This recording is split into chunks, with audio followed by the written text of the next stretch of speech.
Okay, guys, you are not going to believe this. You are able to eavesdrop on one of the most powerful conversations in America. On the line today is myself, Dr. Will. I got Eric Thomas, E.T. the hip-hop preacher, and Dr. Burnett Joseph, known to America as the P3 expert. You are about to get hit with some powerful information. It's Father's Day weekend. We just wanted to come and encourage all the fathers out there, just everybody out there that's on the grind, to keep on grinding, keep on believing, and keep on dreaming, because you're getting ready to hear from three individuals that are living the dream. We're not talking about something we read about. We're not talking about something we're hoping about. We're talking about walking in manifestation. E.T., Dr. V, are you there? Oh, yes, indeed, baby. Absolutely, absolutely, man. I'm ready to get it. Man, you guys know how much I appreciate what you guys are doing to really lift our image up as African-American men, to lift the image up for men, just period. I'm so impressed by what you gentlemen are doing around the world. That's why I included you in my book, Genius Potential, because you guys are two of the gentlemen that really inspire me.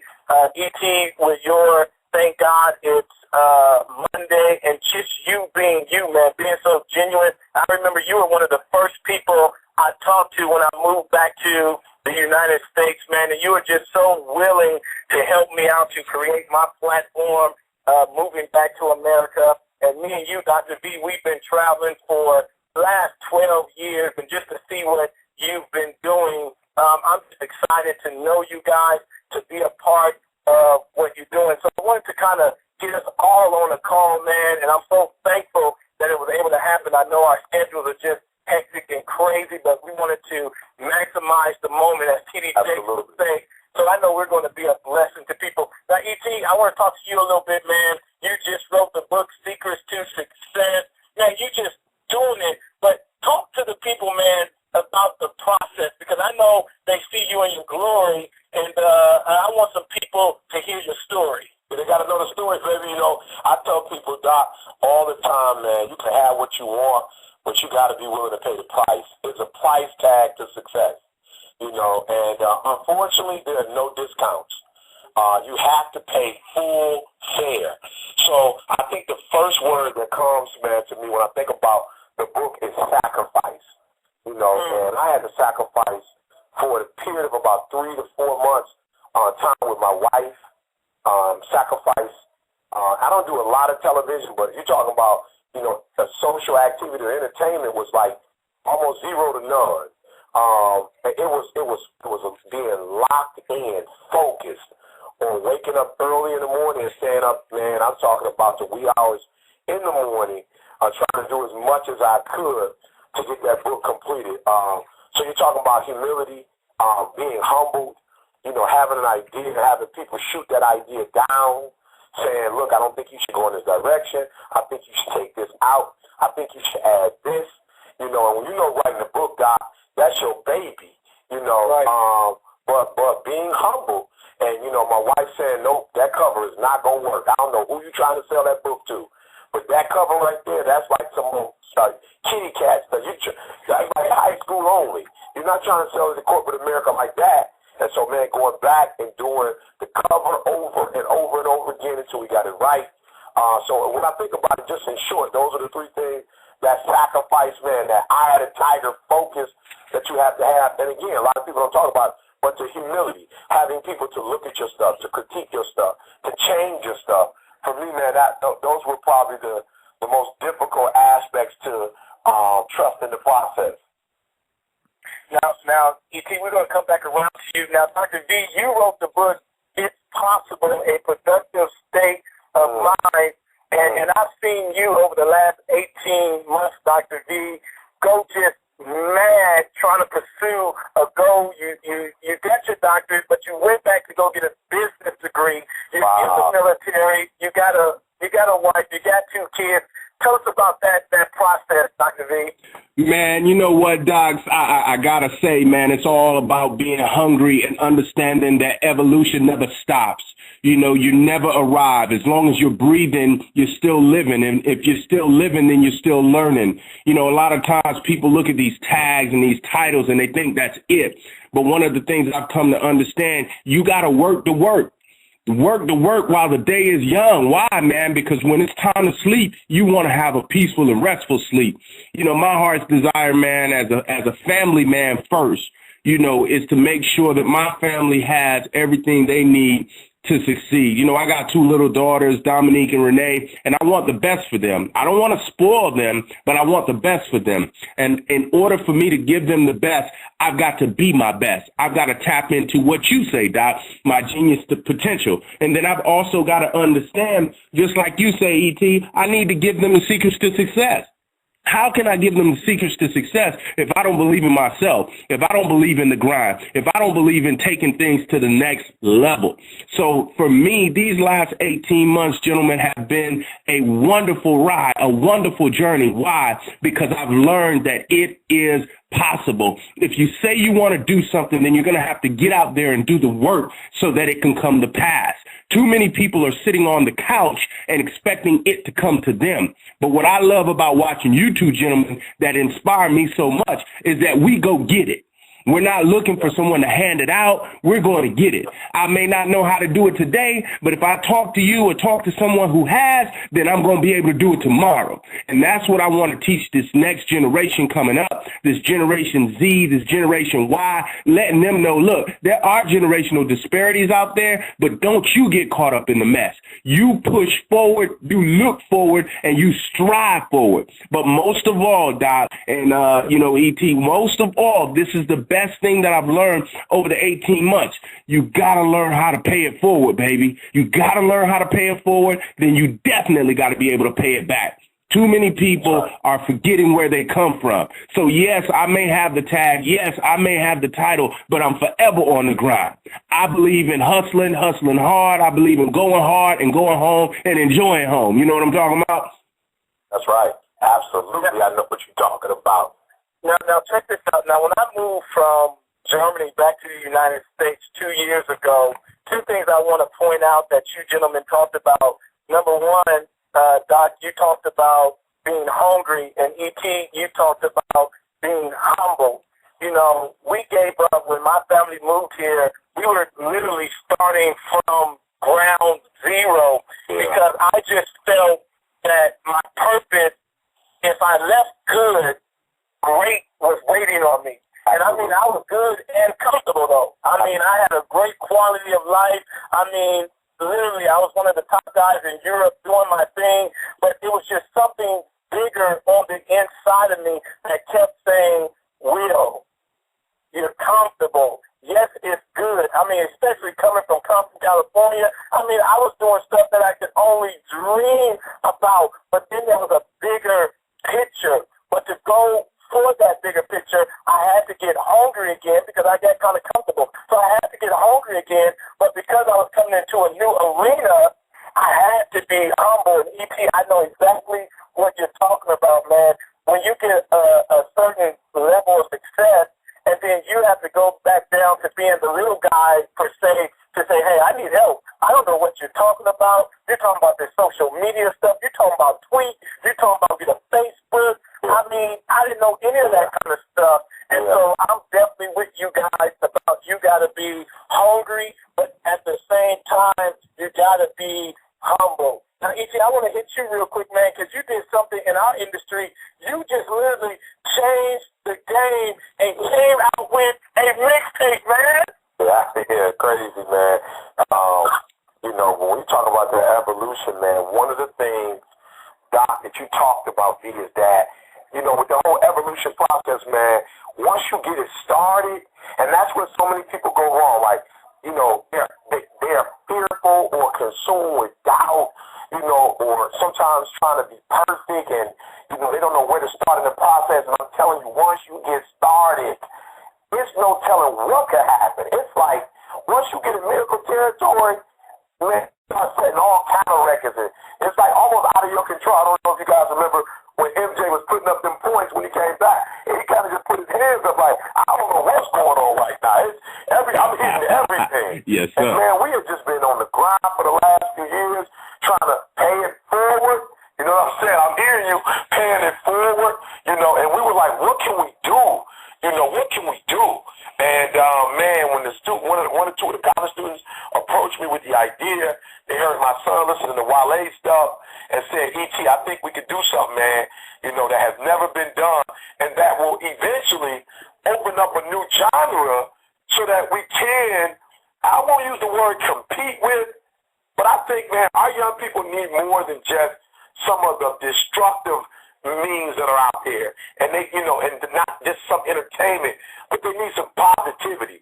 And so, you know, my students were like, Mr. Thomas, if we could pull this one off, we could open up the doors where other motivational speakers can start doing the same thing, and then we have a plethora of motivational work out there that gives young people an option not to always listen just to this and put that in their head, but now they got all this positivity to put in their head, which could drive them, man, to be their best. Wow. Man, gentlemen, now, gentlemen, because I know there's going to be people listening to us, and they saying, Dr. Will, Dr. V.E.T., I hear you, I see you, but you don't know where I am right now. You don't know how tough life is. You don't know the lemons that have been thrown my way. I know you guys get it. I get it so much. Everybody's thinking that we're living a different life. Like, we're doing this at Disneyland. Like, we don't have the same challenges. Like, we don't have the same headaches. Like, E.T., you talked about you had to just go, you know, stealth mode underground. I know your wife was in your ear. I know your kids still wanted to see you. But to go to this next level, Dr. V, I know you have kids. I know your wife. I know Lynn was in your ear. But when you see that bigger picture, Dr. V, talk about, you know, some of the difficulties that you had to overcome to get those degrees and just to be where you are right now. Man, I would definitely tell y'all, man, it's an everyday struggle. You know, you forever on the grind. You doubt yourself. You know what I mean? There's so many different things. But if I could really bring it all into perspective, man, the 3 B's that come to me really is that you got to learn how you need to begin. You know, everybody can tell you whatever they want to tell you about you, whether you're doing good, bad, or indifferent. You know, some people are going to always bring out, you know, the good, the bad, and the ugly on you. But the bottom line is you got to begin. You know, you could say that you want a degree, but if you're not seeking that college, trying to find out how you can get in, what type of assistance or whatever you can get in on, or if it's your talents or however, then you're really not interested in getting it done. So number one, you got to begin. Then number 2, I would say you got to build, baby. You got to build. You got to build. You got to build. How do you build? You start off small. You start picking everything up like a sponge, find out what your weaknesses are, find out what your strengths are, put the right people around you, you know what I'm saying? And then make sure that you continue to give back. You know, that pay it forward is something crazy. You know, I might not be the best administrator, but I may be the one who can, you know, really get down on them finances or you know, the thought process. I might have a wicked thought-provoking process that you might not have. So when you get into these situations, you got to learn to begin, you got to learn to build. But watch this, y'all, watch this. The key that many people are missing is they don't know how to bridge. You know, everybody needs somebody. I don't care who you are, what kind of talent you got, how much money, what pedigree you come from. Everybody needs some help. So you got to learn how to bridge the gap. Now, to answer the question, when you say struggles, trials, temptations, tests, all of that, man, I know the 3 of us on this line, man, could really rock it. But I will say this. Number 1, the internal struggle. Can I do it? Can I do it? Number 1, do I have the money? Finances. That's going to be the thing that always come at you. Can I really manage my time to juggle being a father, being a military officer, being a CEO of my own company, you know, managing a magazine, doing all this stuff, being a leader in my community and in my church, people always tugging and pulling at you from all these different angles. So is it possible? And that's one of the reasons I wrote the book. It is possible to have a productive state of mind. A state of mind is something that all of us have. The question is, what state of mind do you desire to have? Do you want the positive or do you want the negative? So that's that internal struggle. Then you're going to have that external struggle. Everybody talking about, oh, nobody in your family did this or however, whatever. Hey, you got all these bills. We make the same amount of money. How you going to do all that? You know, how you going to produce this book while you going to school and yada, yada, yada, yada. Sometimes, man, like I told them on YouTube the other day, the bottom line is you got to eradicate the talkers. The talkers are going to be in your ear regardless, but you got to know who you want to listen to. And then definitely, man, something I know is near and dear to all of us, mentors, man. You got to have the right mentor. See, everybody's screaming mentor, mentor, coach, coach, but they need to understand that there are principles and practices in place that qualify someone to be your mentor. You know, Tiger has many mentors, but he's not going to let the dude who's mentoring him on his swing to mentor him in his finances. And that's one of the struggles that we all go through, man. So when you look at it, you got your internal, you got your external, and then you got definitely your community, man. You got to put yourself around people who are going to lift you up, who are going to build you up, and who are going to launch you for peak performance. If you don't have those three things, man, then you're destined to fail. So that's one of the things that I would say in terms of struggle, strain, stress, whatever. You got to let things go, and you got to get laser. I call it pinpoint precision focus so that you can accomplish your goal. Hopefully I answered the question. Right. Now, E.T., I know in the middle of you dropping Secrets to Success, you're also working on your PhD. So I know the hard times was there. Talk to us a little bit about it. I mean, you know, Dr. V said it, man. You know, the one B he alluded to is that balance, you know, and really just setting my priorities in order, you know, drawing closer, man, to my God and my faith, you know, really putting that, all right, at 5:30, me and my family sitting down eating, I ain't writing, I ain't answering the phone. Yeah. 5:30, 6:30, it's us. You know, at night, let's have our worship. We're going to go walk at this time. And I'm talking about that balance, which is so hard to do. To say, look, I got all of these things, and I'm going to prioritize all of them. I'm not going to put all my effort into this and then leave this out. Because there's so many people, man, that are successful in terms of life's definition, and they end up getting a divorce. You know, or they end up losing their family. Come on now. Getting sick. You know, and it's like, whoa, I want to be able to have it all. New socks and drawers. I want it all. I want my wife. I want my kids. You know, I want my health. I want my faith. I want it all. And so I would say to everybody, the trick is finding a balance. And so when people say, why you get up at 3:30 in the morning? That's why. I get up at 3 so I can give every part of my life the attention that it needs. I exercise every day. I try to eat right every day. You know, I go to bed at the same time every night, 9:30, 10, you know, and just really trying to find the balance. And I think once we find that balance, it's so much easier to do everything, but it's when we're imbalanced that we find that, you know, I think that we have the struggles break us, if you know what I mean. Because like you said, Dr. V, everybody go through it. Everybody got a trial. Everybody got a tribulation. Everybody got a struggle. But some people get broke because that balance is not, you know, where it needs to be. Wow, I love it, E.T., man. Hey, Will, let me ask you this, Doc. You're hitting us up, man. I know that you've done so much, man, like you said, in this last 2 years since you've been back in the States. I know coming to Arizona, you knew no one. And now, man, I mean, to be deemed as America's #1 leadership life trainer, baby, come on, talk to us about those struggles. What's happening? You know, it goes back to what you gentlemen have already been talking about. And I was thinking about this the other day. It seems like it happened overnight, but I was just going back the other day thinking about this, that almost for 20 years I've been doing this, and the thought that came to me was when my pastor asked me to conduct a Bible study an hour away from my house. And every Thursday I would take an hour drive to go teach a Bible study to like 10 people. And I'm going to this Bible study, driving, and I remember how excited I was to go talk to these 10 people. And the scripture came back to me, if you're faithful over a few things, yes, sir, I'll make you ruler over many. So, there's people listening to us right now. Just start with what you have. I know all of us started, talking to kindergartners, talking to first graders, anybody who wanted to listen to our message. And so what we're experiencing right now, it is great. And it's even better when you do have that balance. E.T., I know you've been in the game, the marriage game, for about 22 years now. V, you've been in there for about 14. I'm getting ready to hit 15. And so that life balance, it is possible to have that life balance. One of my mentors told me, he said, Will, don't you ever believe that you got to lose your health, that you got to lose your wife, that you got to lose your kids, that you got to lose your faith to have monetary success. You can have it all, and it goes back to what E.T. is talking about, that sacrifice.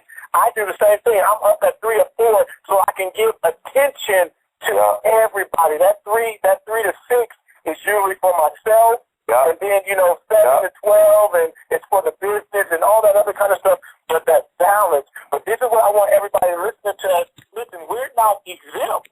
We're not exempt from, the haters. We're not exempt from difficult situations. E.T., I know you had a aunt die during this process. Jay, I know you had your father-in-law who died during this process. So I know your grandmother was battling with some sickness. My family's had sickness. So we're not exempt. We're doing all of this in spite of. That's right. That's what I need everybody to understand, that we're doing this in spite of. We accept. We say, okay, this is the situation. How can I handle it? What can I give to that situation? Okay, well, this is as much as I can give. I can't really do anything else about it. And it goes back to what the Bible teaches us. There's a time to cry. There's a time to laugh. There's a time to get to work. And that's why I wanted to bring all of us on the line to really encourage people. And with the next 10 minutes or so that we have, I really, it's Saturday weekend, I want us to each talk about what it is to us to be a father. E.T., when you think about the word father, what are you thinking about, man? Listen to me. Paul said, I'm persuaded. Persuaded. And he just breaks down neither this nor that. Man, I'm persuaded that my children, man, will never grow up. They might say, I couldn't stand his guts. He didn't give me everything I wanted. He disciplined me. But I am persuaded, man, that my children will never be able to say I wasn't there. They will never say, my dad didn't make the basketball game. He didn't come up to the school and check up on me. He wasn't at the PTA. He didn't know what my grades were. We weren't on the computer looking at my grades. We didn't have worship together. He was never at the dinner table. He was always on the road. I'm persuaded, man, that if I can't do anything else, I'm going to be visible and I'm going to be present in your life. I'm going to show up. If I ain't on the road and I try to really manage my schedule, I've gotten to the point, by the grace of God, where I go in one day and have them bring me back, for the most part, that same day. I make that a rule. Like, if you want me, I need to get in, give you a couple hours, I give you everything I got. Then when the sun go down, if it's not too far away, or if it's not a night engagement, I want to be with my family. And so, man, that's what I think about, man. My father was in my life. I don't know if his father was in his life or not.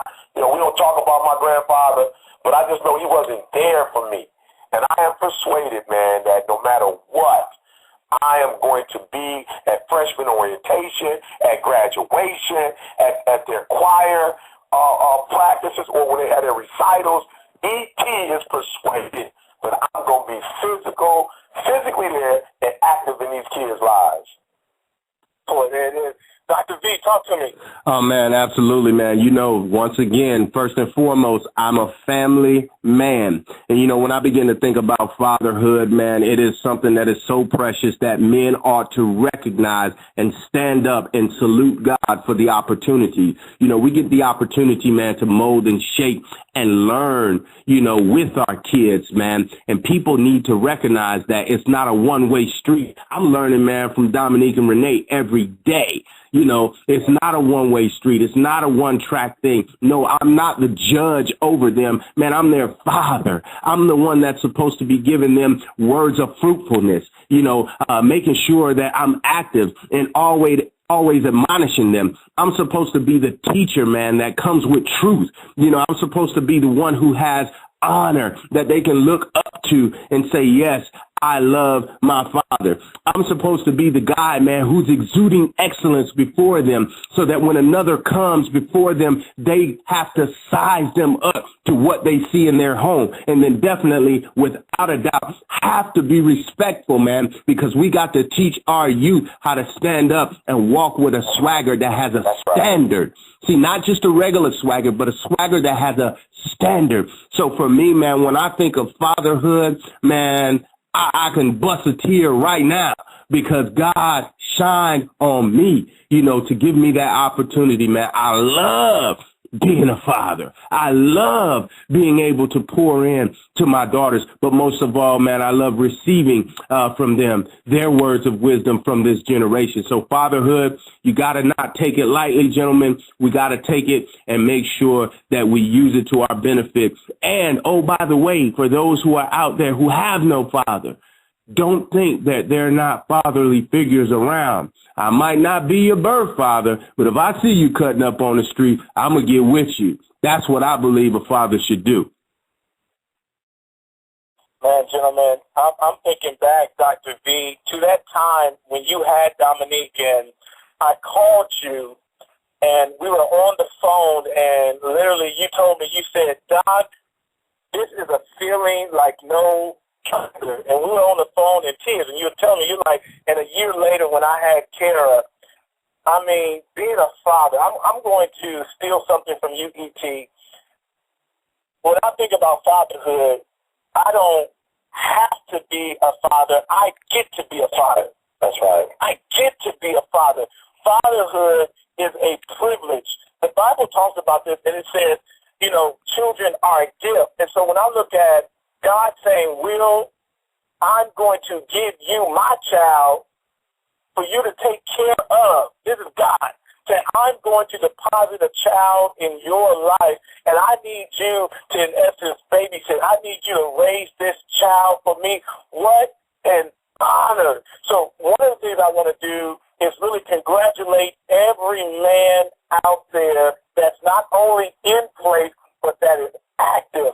And then I want to challenge you, if you're not present and active in your kid's life, I don't care what type of baby mama you guys go through or whatever you call it, listen, that's your child. She may not be your woman no more. She may not be your boo no more, but that is your child. That is a title that you cannot get away from, get rid of.